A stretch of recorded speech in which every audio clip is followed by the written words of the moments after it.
Tennessee state lawmakers return to Nashville tomorrow to begin the 113th General Assembly. They're expected to address some controversial topics. Thanks for joining us tonight. I'm Sarah Diamond. And I'm Josh Smith. Some of those topics include abortion, the Department of Children's Services, gender-affirming health care for minors, marijuana, and education, just to name a few. One topic in education that's raised plenty of debate is what's known to many as the third grade retention law. This new law would keep third graders from moving to the next grade if they're not proficient on the state English language arts assessment. Some districts don't like it. Angela Daniel talked with one area superintendent who said the intent of the law he believes is good, but implementing it, he says, is a different story.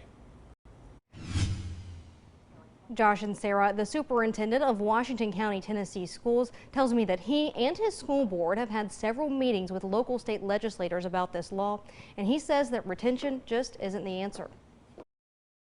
The data has shown it is not a solution to correcting learning gaps, in a particular grade. It's just not.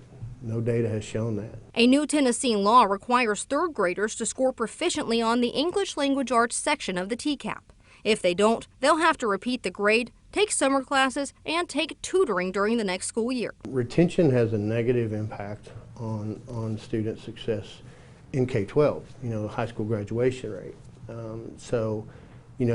To retain this many students based on how the law is written certainly brings that argument to light and causes big questions and concerns for us. Boyd says Washington County schools had 516 third graders take the spring ELA TCAP last year. 205 of those students met or exceeded the ELA grade level expectations. 311 did not.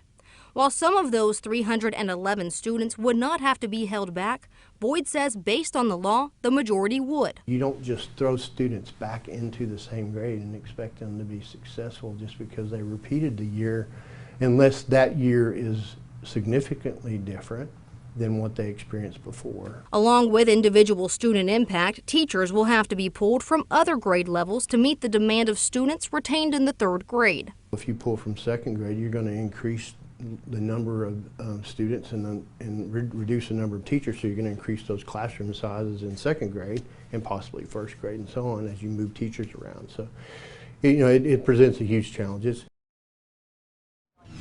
While this new law is technically in effect for this school year, it could be changed or amended while these lawmakers are in Nashville.